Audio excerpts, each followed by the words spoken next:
Ce vendredi 17 février 2023, dès 21h10, Canal+ diffuse pour la première fois le film d'animation jeunesse Les Mignons 2, Il était une fois à Gru.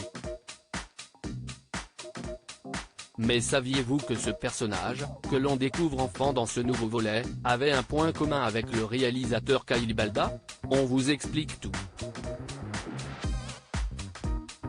Après le succès de Moi, Moche et Méchant qui avait attiré 3 millions de téléspectateurs en France dès sa sortie en 2010, Gru et ses Mignons ont continué leur petite vie sur les grands écrans avec les sorties de Moi, Moche et Méchant 2, Les Mignons, Moi, Moche et Méchant 3 et Les Mignons 2.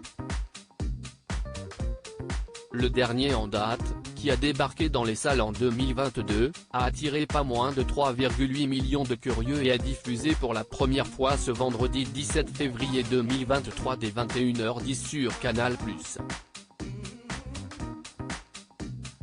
C'est très intime, cette période pour moi est tellement nostalgique. Dans ce nouveau volet, les équipes du film ont opéré un retour dans le passé, exactement à la rencontre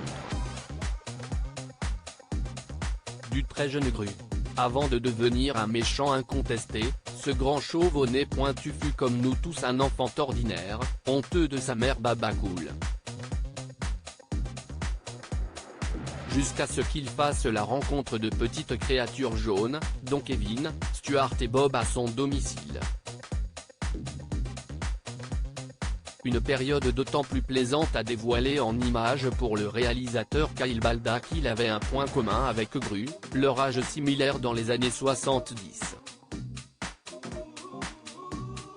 C'est très intime, cette période pour moi est tellement nostalgique, la télévision, la musique, les voitures, les coupes de cheveux, les jeans Pat Dave, tout était un peu psychédélique. Les couleurs pop, les paillettes, le disco. Confiait-il à la sortie du film. Plusieurs hommages à des films d'arts martiaux. C'était une période très riche visuellement, c'est certain. J'avais à peu près le même âge que Gru dans le film à cette époque, et ça a été très touchant pour moi de replonger dans les vieux programmes télé, pour retrouver la musique et la mode qui allaient guider notre inspiration, continuait-il.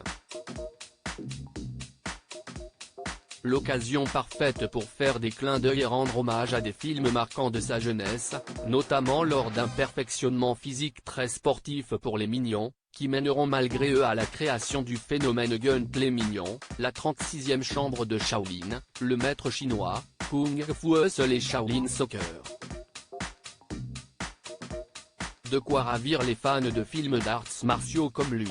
À lire aussi Gunplay Mignon, quel est ce phénomène qui provoque des perturbations dans les salles depuis la sortie des Mignons 2? Explication: on a piégé les fans de Squid Game, découvrez leur réaction en vidéo.